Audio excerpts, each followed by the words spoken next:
chegando agora, nós estamos iniciando a live, e nós temos falado sobre a comunicação conjugal. A comunicação conjugal como um desafio para o casal, e em especial como algo fundamental. Então, nós trabalhamos inicialmente o conceito de comunicação, falamos um pouco do que é essa comunicação, que o Mike Kemp é um grande autor, ele trabalha sobre que a comunicação é verbal, não verbal, né? A questão, outros autores que falam dos gestos, das atitudes, que é muito além do que só palavras, né? E também falamos da comunicação da linguagem, né?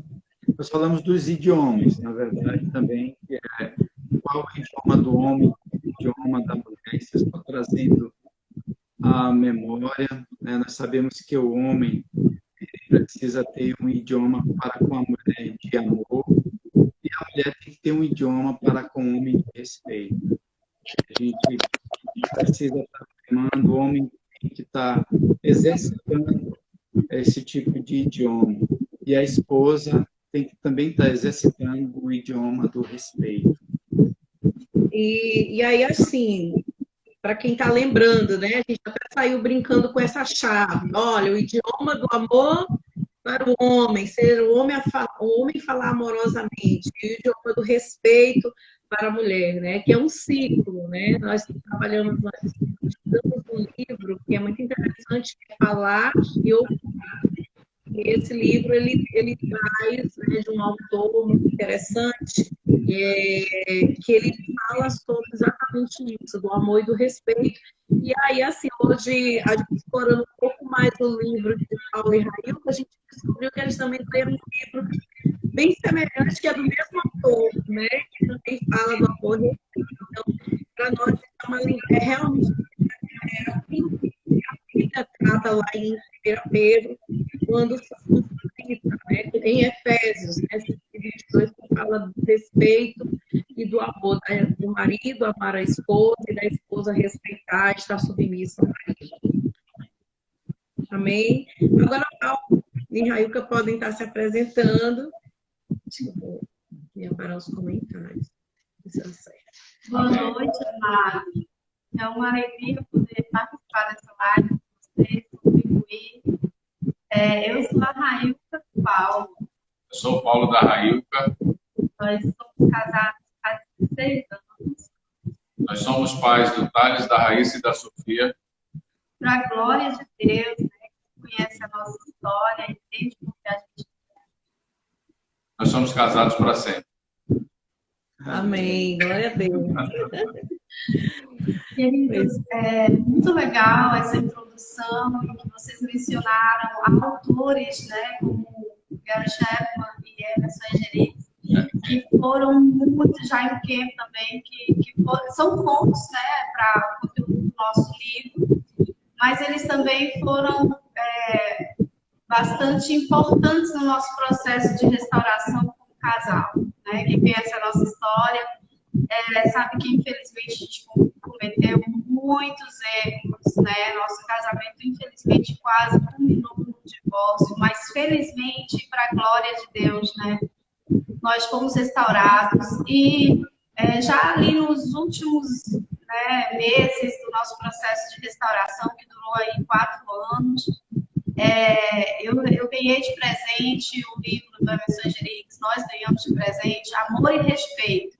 E depois nós adquirimos o Falar e Ouvir. Como esse material, como esse entendimento sobre essa dinâmica do amor e do respeito foi importante nesse nosso processo.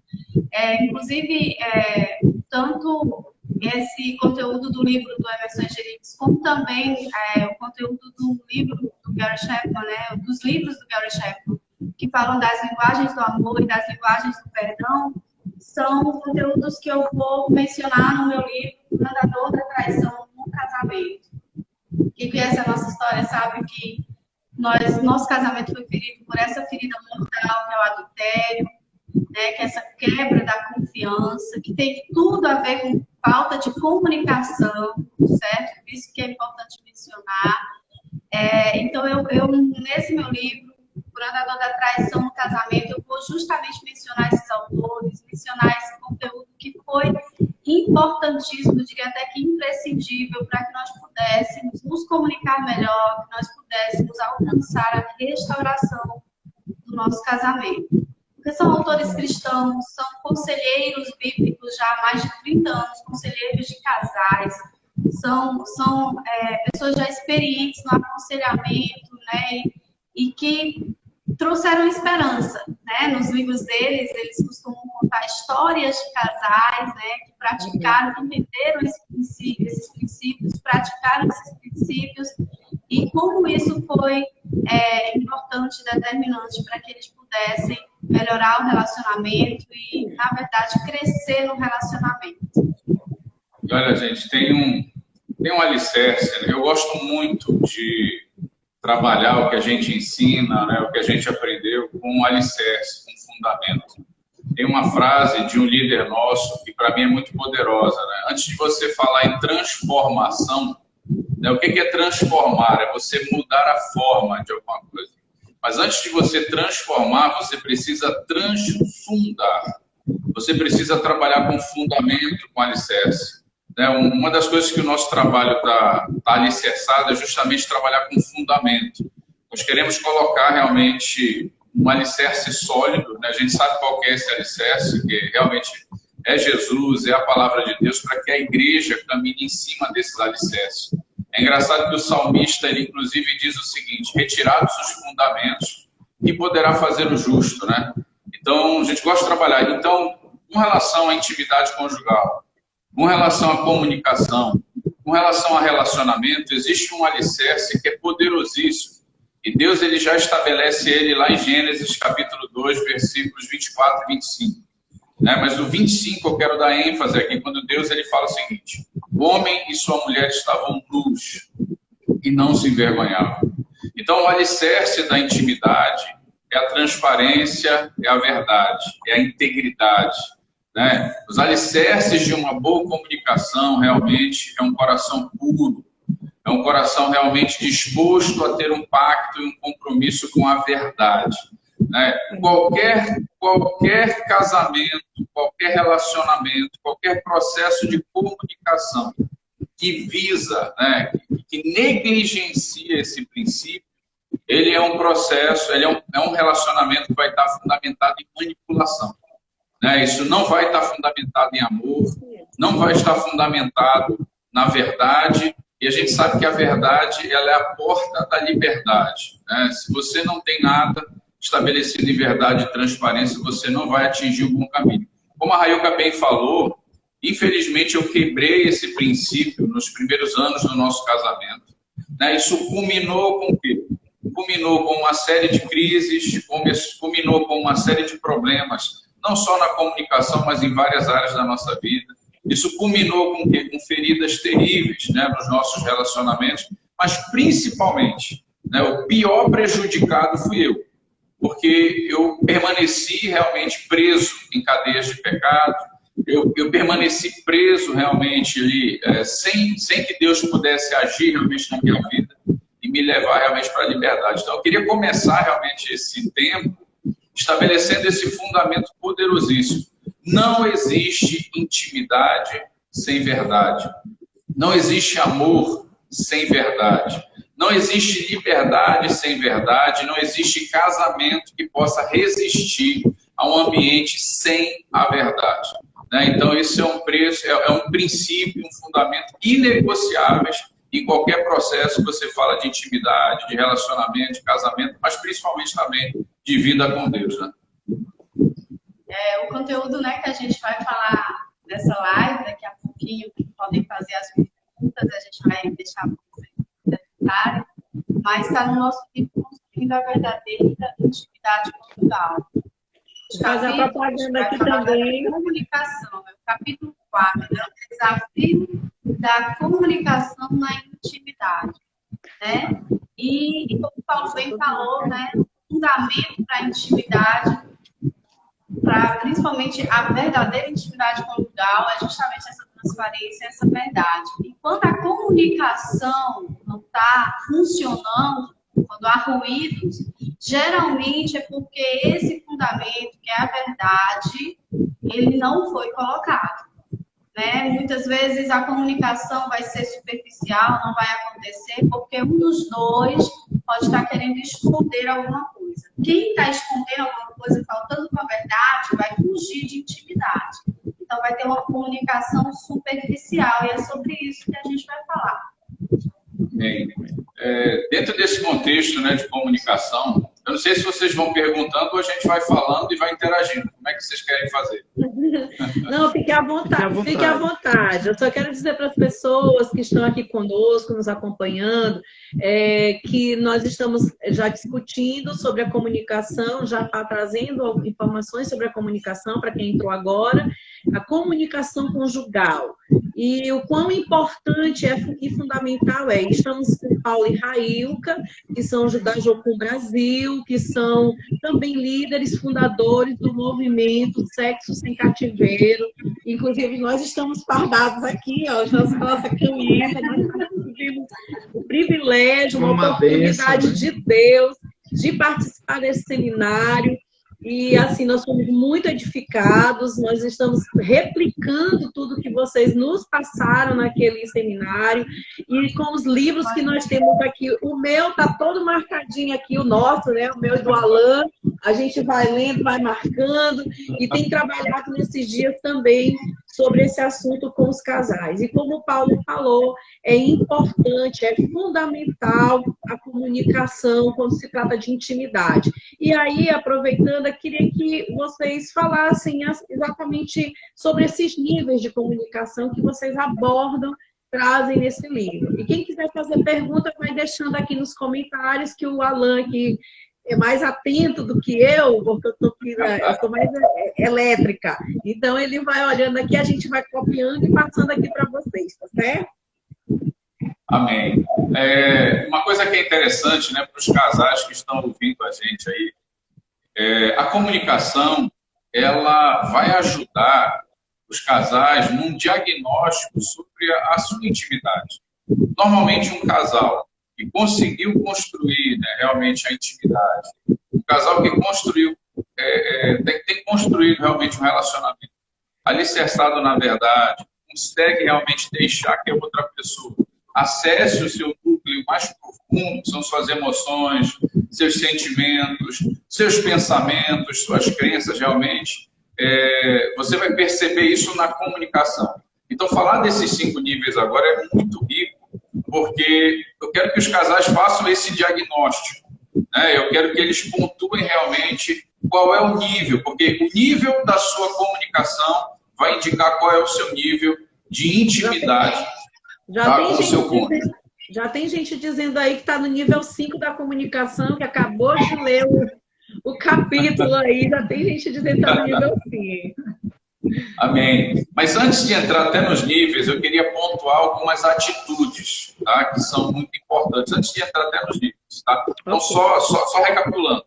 Então, os níveis vão indicar qual é o nível de intimidade que você construiu no seu relacionamento. Amém? Lembrando que, muitas vezes, um dos cônjuges está num nível diferente do outro, certo?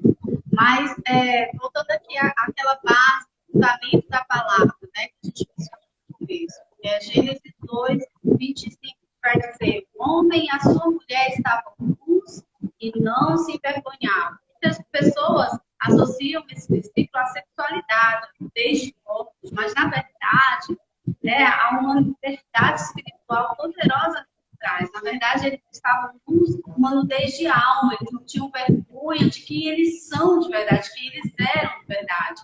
Então, lembram que a partir do momento que eles pecaram, em Gênesis 3, eles sentiram vergonha e se esconderam inclusive as partes íntimas. Por quê? Porque havia pecado, havia vergonha do que eles tinham feito, eles se esconderam inclusive de Deus. Então, quando você está no nível superficial da comunicação, geralmente é por causa da vergonha de alguma coisa que você fez e que não está tendo coragem de contar. Olha que interessante, né? Então, é aquela coisa, quem foge de intimidade, geralmente está com vergonha de alguma coisa que fez, que pensou, né? E tá com vergonha. Essa é uma barreira para você ter a verdadeira intimidade com alguém, seja um cônjuge, seja um filho, seja um familiar, é vergonha. Geralmente essa vai ser a barreira. E até gostaria de adiantar, antes de entregar aqui para o Paulo, que ele que fala com muita propriedade sobre esse capítulo, que eu confesso que foi um capítulo que ele, né, escreveu ali no livro, principalmente ele escreveu. O que acontece?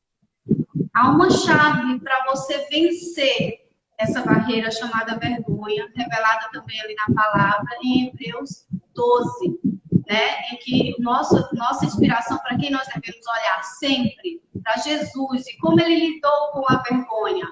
Lá em Gênesis 12, aliás, em Hebreus 12, se eu não me engano, o versículo 2 ou é o 3 vai dizer, desprezando a vergonha. Jesus desprezou a vergonha.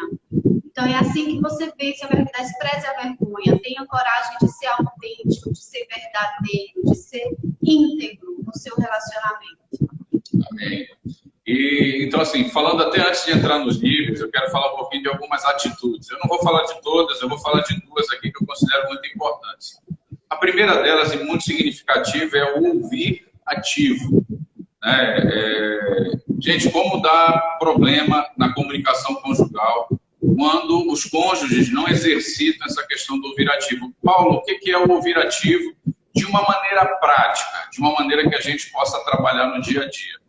O ouvir ativo, queridos, é uma disposição genuína, realmente, daquele que está recebendo a mensagem em parar tudo e ouvir o que a outra pessoa tem para dizer. Não tem nada mais desagradável para alguém que quer comunicar alguma coisa, você falar para uma pessoa que está fazendo uma outra atividade, que está distraída, que está mexendo no celular, mas que não dá atenção, realmente assim, não demonstra, pelo menos, né, no seu não verbal, que está prestando atenção naquilo. Então, o ouvir ativo é o quê? É você realmente abençoar o seu cônjuge, parando o que você está fazendo, né, e se concentrando naquela mensagem. Algo que ajuda muito o casal é a confirmação. É algo que foi até interessante, que esses dias a gente tem praticado isso aqui e tem ajudado a gente. Né? A Railka começa a falar alguma coisa, eu disse, espera aí, Railka, foi isso que você quis dizer? Ela disse, sim, foi isso que eu quis dizer. Eu vou lá e faço e não dá errado. Outras vezes, assim, ela fala, eu estou ali praticando o ouvir ativo, eu disse, foi isso que você quis dizer? Sabe o que ela diz? Não, não foi isso. O que eu quis dizer foi isso, isso e isso. E aí, na minha resposta, então quer dizer que você quis dizer isso, isso, isso? Sim, entendi.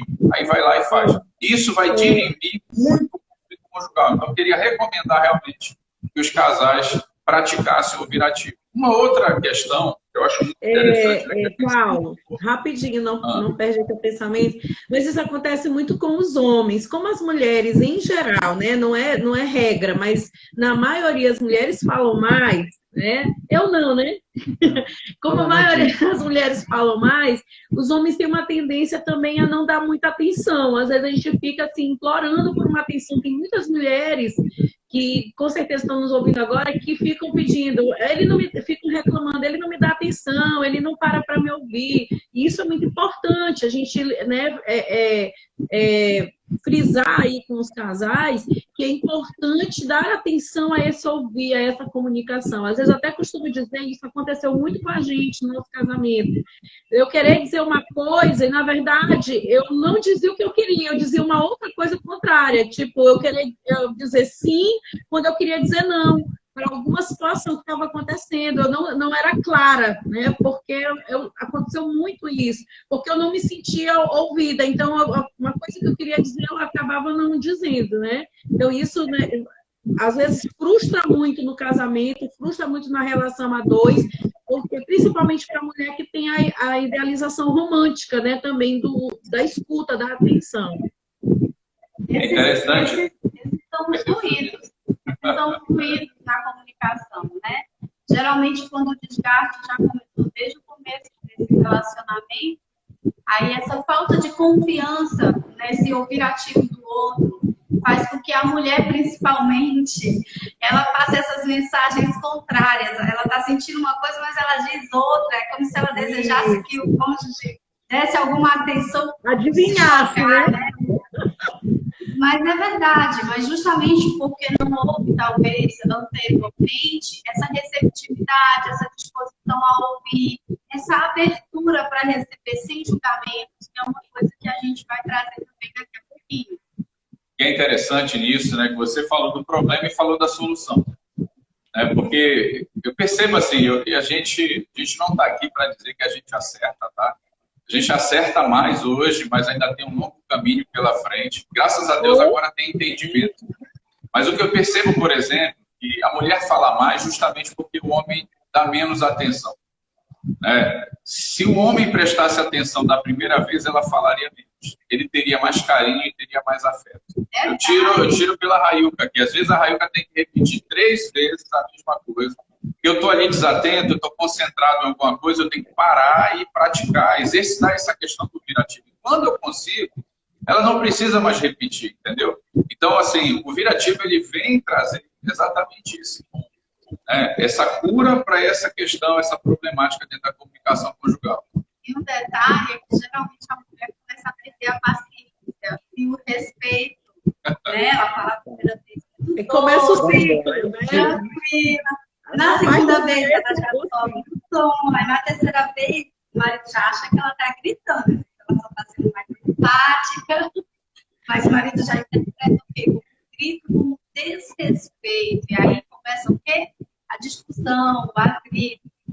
Tem uma segunda atitude, antes da gente entrar nos níveis aqui, que para mim assim, é algo que dá muito problema, dá muito ruído, vamos colocar dessa forma. A comunhão fica mais intensa, que é o quê? É a falta de empatia, muitas vezes, e a precipitação no julgamento, né, do casal. Porque, sabe, do outro. Porque, assim, quando um começa a compartilhar uma história, uma crença, ou alguma coisa que para ele é muito importante, quando essa mensagem ela conflita com a minha cultura, com as minhas crenças, a tendência natural é não processar e não tentar investigar por que aquela pessoa está falando aquilo.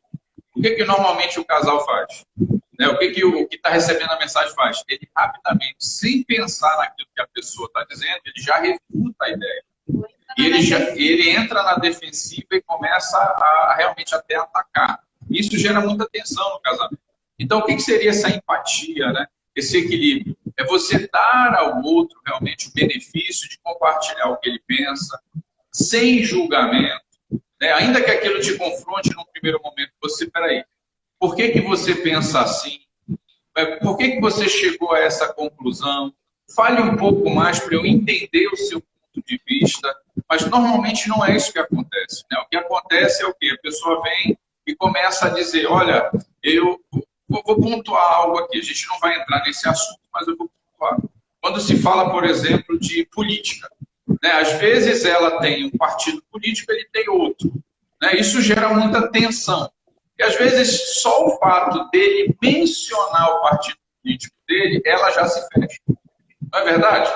Ela já se fecha, porque vai lidar ali com a questão das crenças e com os valores. Quando, na verdade, o que ela podia fazer? Eu quero ouvir você. Fale um pouco mais. Por que você pensa nisso? Por que você pensa?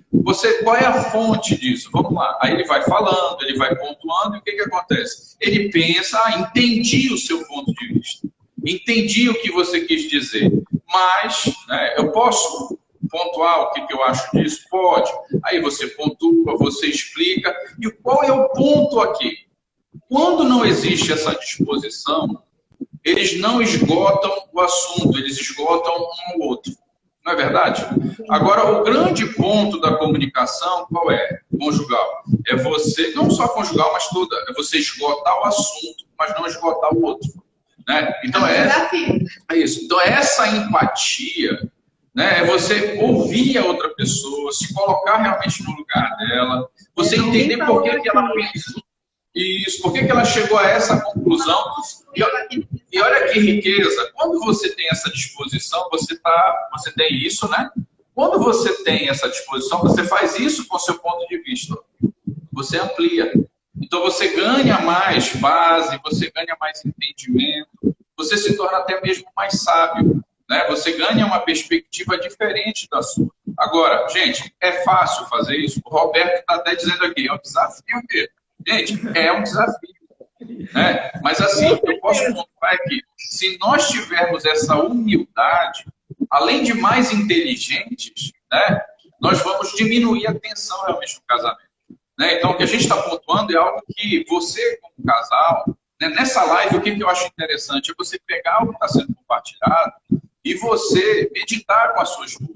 É interessante que até no livro a gente coloca no final de cada capítulo uma tarefinha, né? Vocês viram isso? Para que o casal possa compartilhar, conversar e vencer. E, gente, qual é a chave? Né? Muita gente está reconhecendo realmente isso é muito difícil. Qual é a chave para você conseguir colocar em prática o ouvir ativo?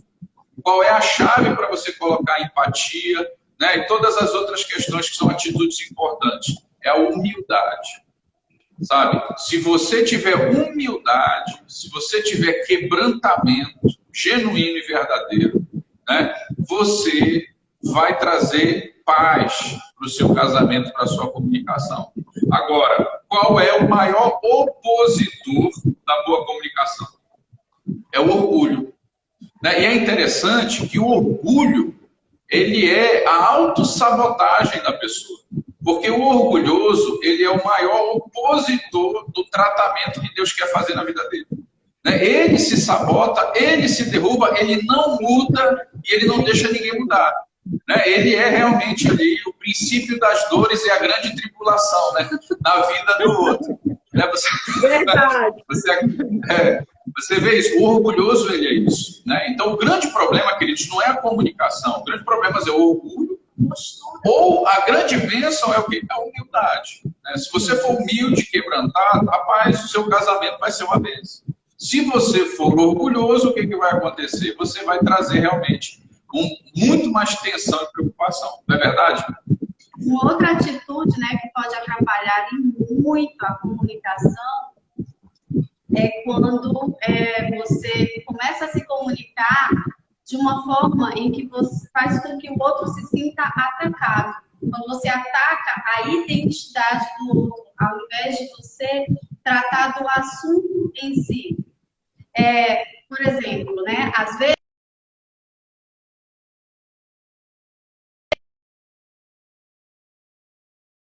aí, ao invés de você, né, argumentar de uma forma tranquila, aquilo ali você é burro. Não, gente, isso daí vai o quê? Vai iniciar uma discussão, você está atacando a identidade do outro. Isso é muito importante a gente parar para pensar sobre isso pelo seguinte: nós precisamos entender que o marido, seu cônjuge, seja seu marido,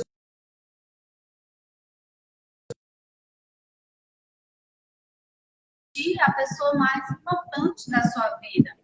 E quando você ataca a identidade dele, quando você, né, o define de uma maneira pejorativa, você faz ele se sentir desprezado por você, você vai contra esse princípio, né? Ele não vai se sentir essa pessoa amada, respeitada e a pessoa mais importante da sua vida.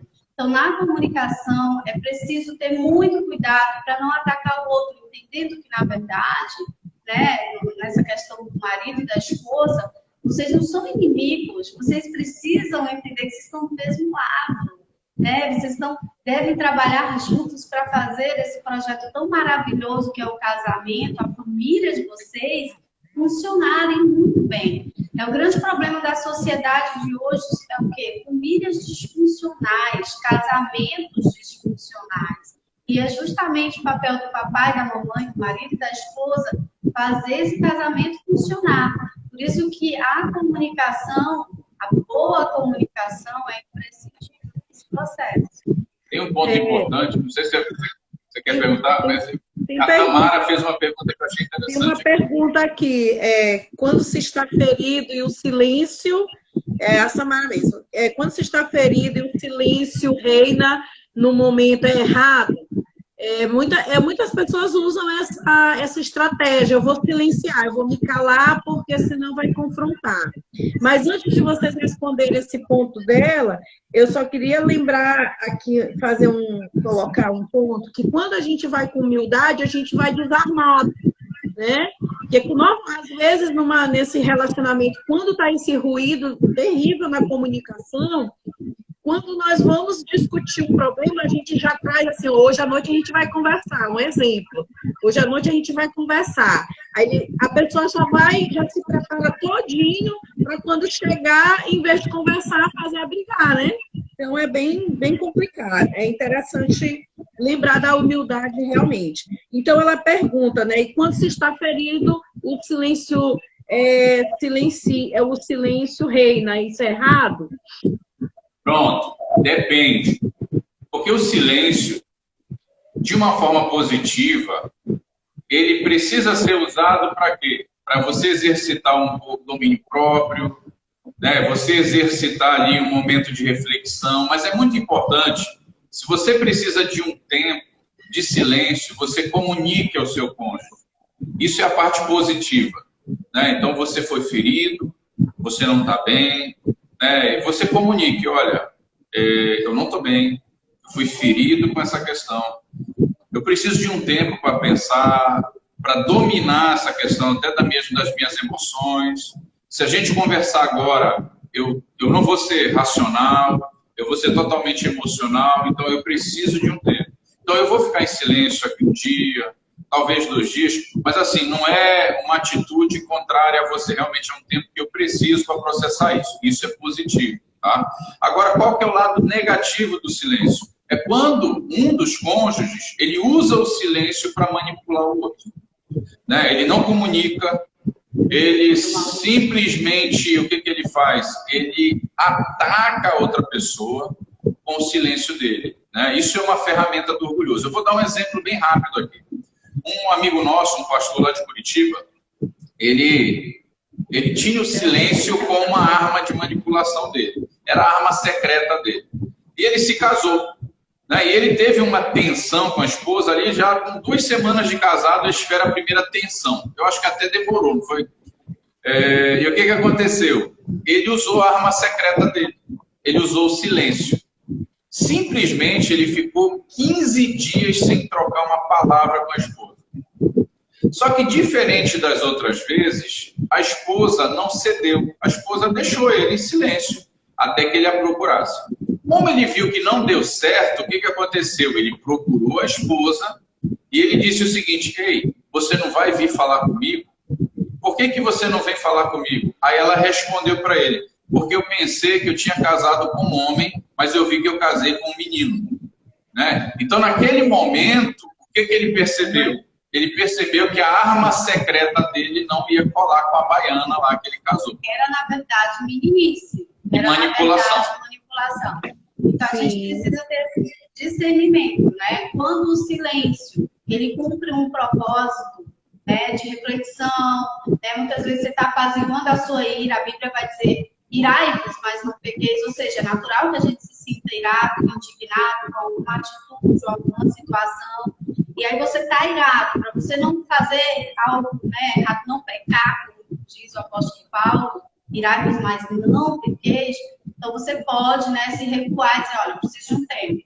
E aí você passa esse tempo para apaziguar a sua ira, para refletir, e para quando você estiver tranquilo, você poder conversar. Inclusive, é uma recomendação para situações, né, de disciplina dos filhos. Geralmente, quando nós vamos disciplinar os nossos filhos ali, né, dominado por ira, por indignação, por raiva, você vai acabar se excedendo, né, naquela disciplina e cometendo um abuso. Da mesma maneira no relacionamento conjugal. Então, se você percebe que você ficou fora de si, está irado, não, preciso de um tempo, preciso lidar com isso, não foi legal, como o Paulo acabou de dizer, né? O que aconteceu, me ofendeu, me senti ofendido, eu preciso lidar com isso e processar mesmo o que aconteceu.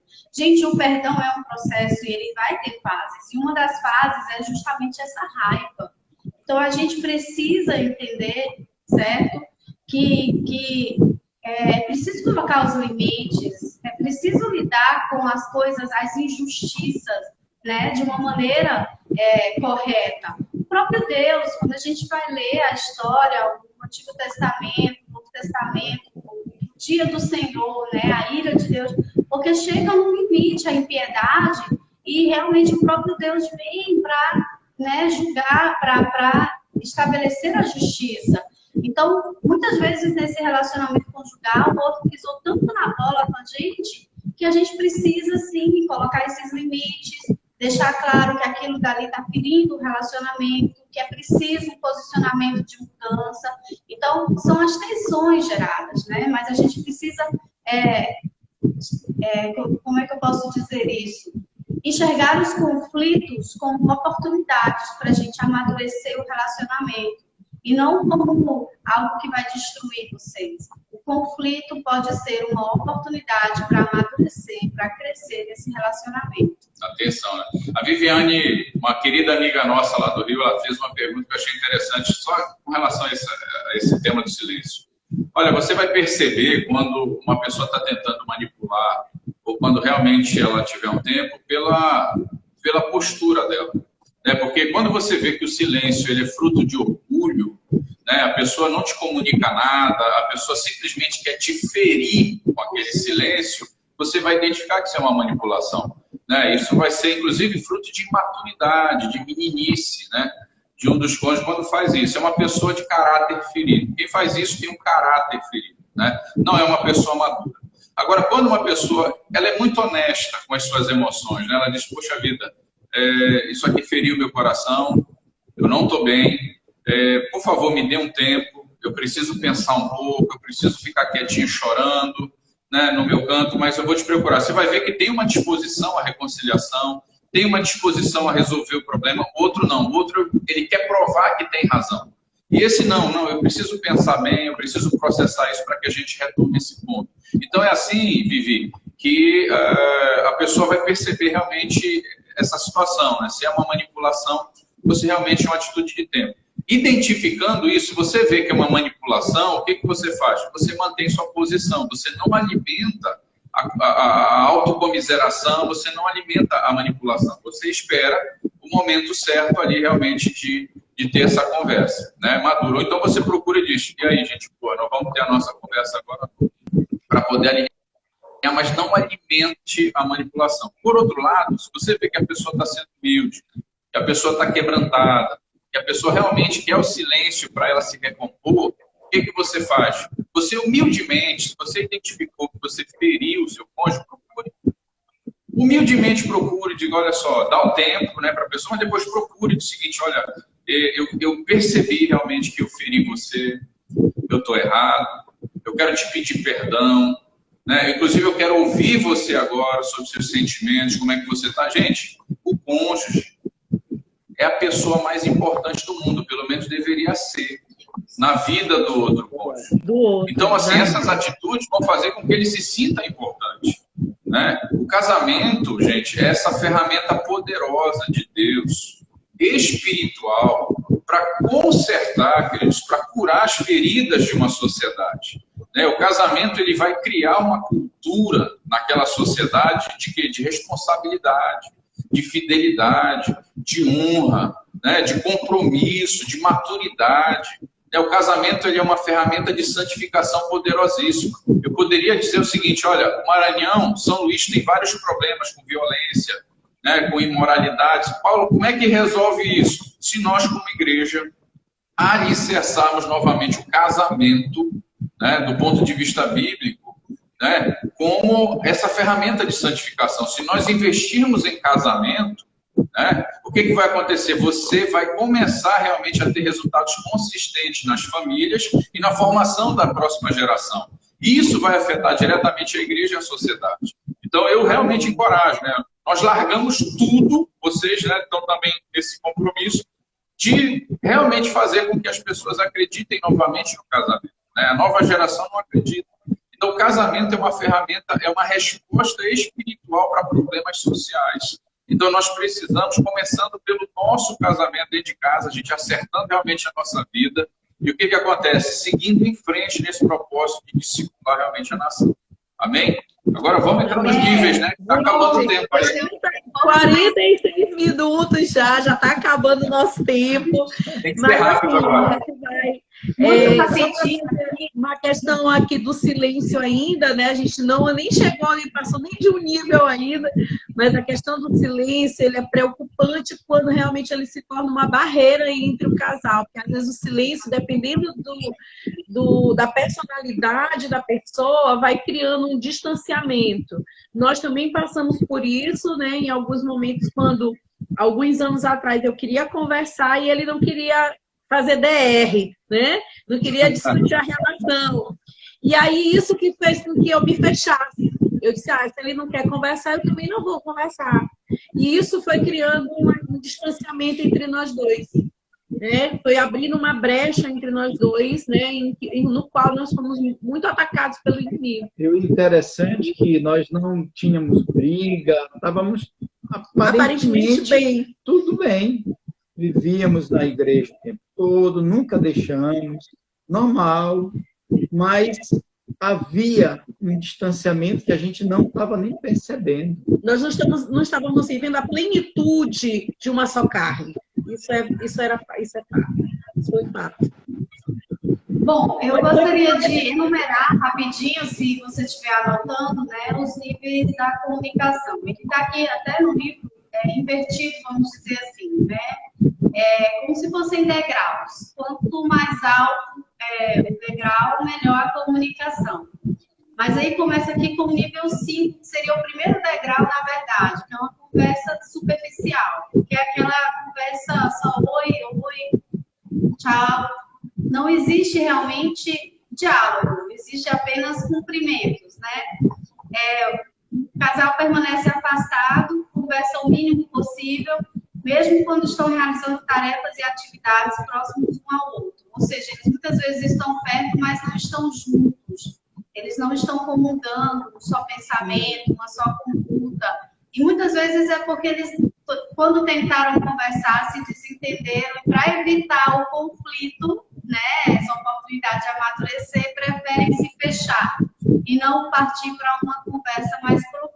Isso é interessante, porque qual que é o grande risco desses níveis, né, de maior distanciamento na comunicação? A intimidade está prejudicada, vocês mesmos, né, se chegaram a citar o exemplo de vocês, mas principalmente, gente, desprotege o casamento. Como muitos falaram aqui, a mulher ela tem essa necessidade de compartilhar, de se sentir a menina dos olhos, né, essa questão da segurança.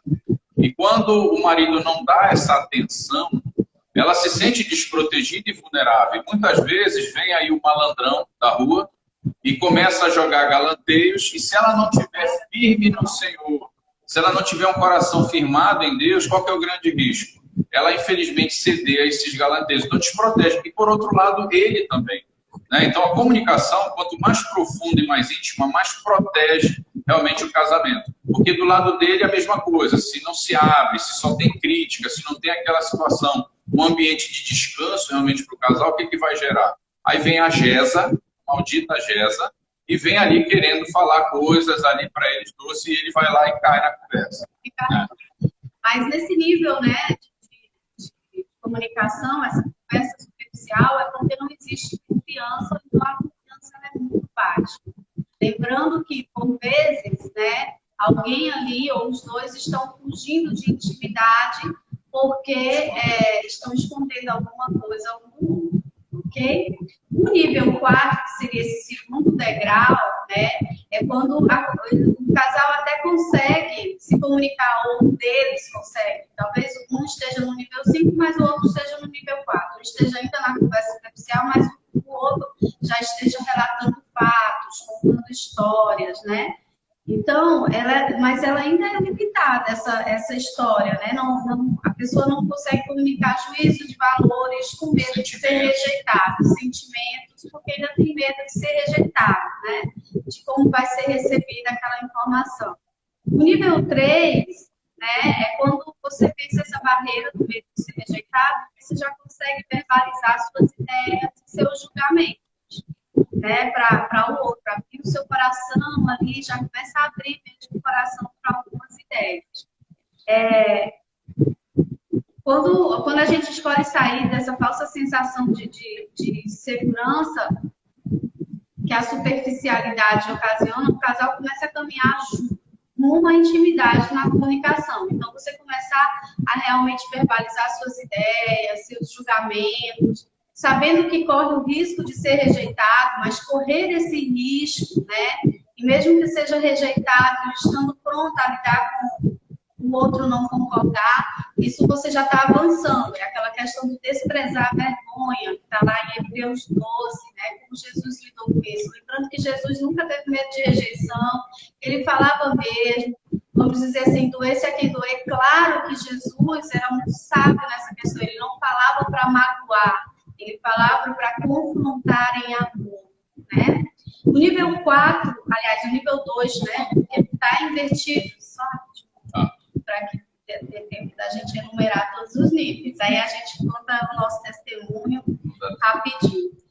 Então, assim, o nível, esse quarto degrau, que seria o nível 2, né, parece invertido aqui, mas o que a gente está querendo dizer é que o nível 1, que seria o quinto degrau, é que é o nível ideal, né? Mas esse nível 2... É que a escada da intimidade, gente, quando a gente fala de nível, é como se fosse uma casca de cebola.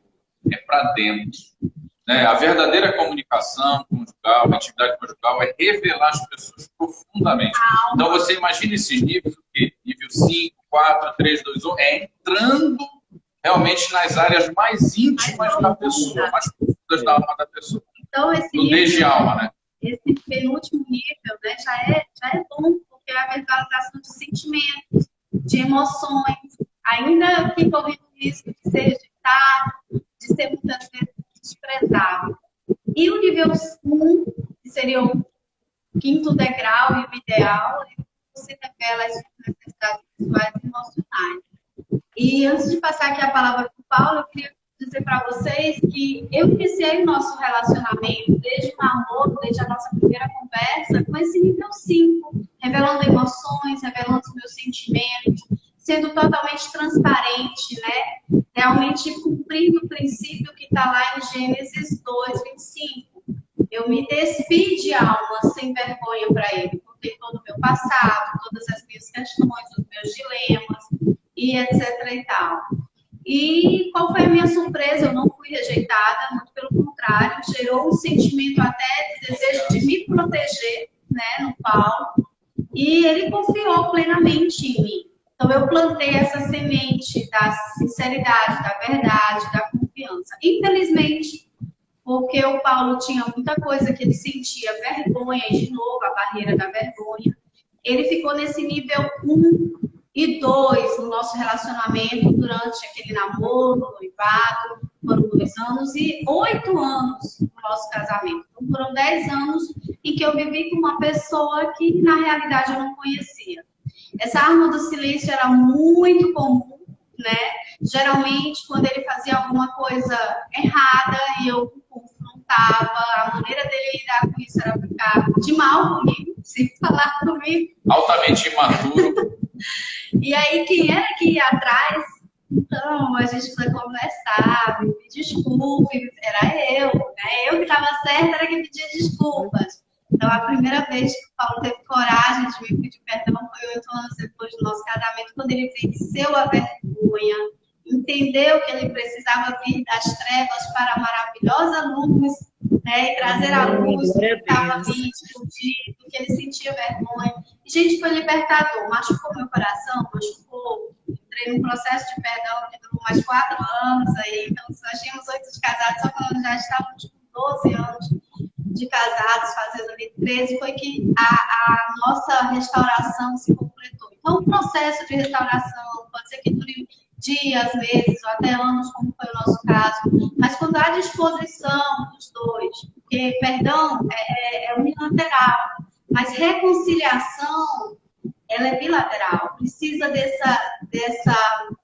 colaboração dos dois, da disposição a se arrepender, a mudar, né, que arrependimento tem tudo a ver com metanoia, com mudança de atitude, mas também a disposição daquele que foi ofendido de perdoar, de entender o outro, né?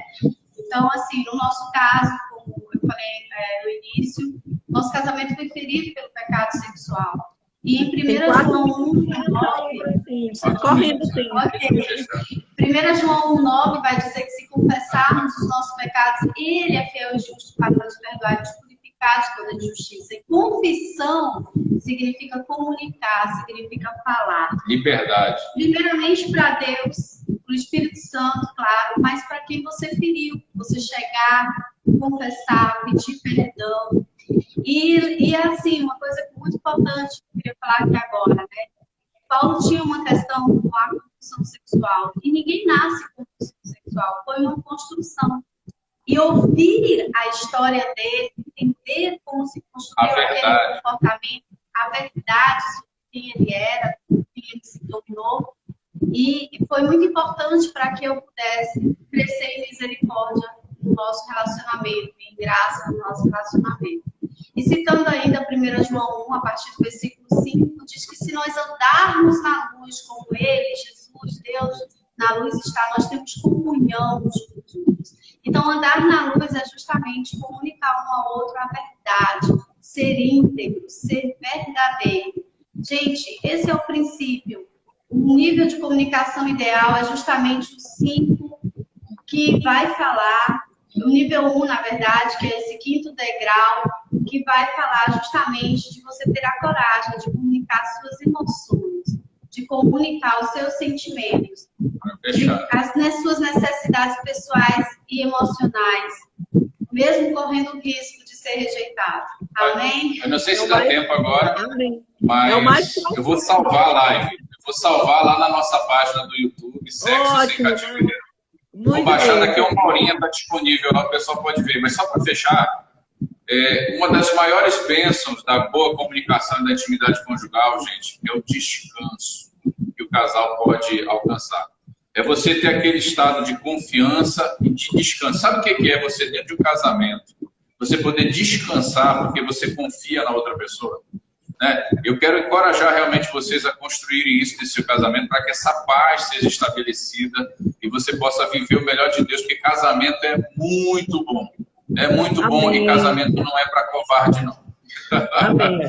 Nós agradecemos muito de coração por essa oportunidade que vocês nos deram de estar aqui compartilhando conosco esse momento. O tempo é muito rápido, acho que a gente vai aprendendo também a ir se condicionando, né, nas falas.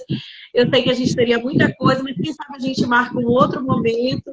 E eu quero agradecer aqui, né, em nome do Ministério IENA, nossa igreja, a Igreja Evangélica Nova Aliança Restaurar, aqui no Maiobão. Agradecer aos nossos pastores e a vocês por estar aqui conosco nesse momento do Ministério de Casais, né, fazendo esse espaço. E a todos que estiveram conosco, nosso muito obrigada também. Meu esposo vai, mesmo que corte, mas ele vai finalizar aqui com uma oração. Vamos orar, amados. Nós que agradecemos a oportunidade. Tá certo. Nós vamos orar pedindo a Deus, né, que possa trabalhar tanto com o locutor que irá falar a verdade, quanto para o receptor que irá receber a verdade. Amém? Deus maravilhoso, nós te agradecemos, Pai, por esse momento com Paulo e a Railca e os outros irmãos que adentraram esta live. Que o Espírito Santo guarde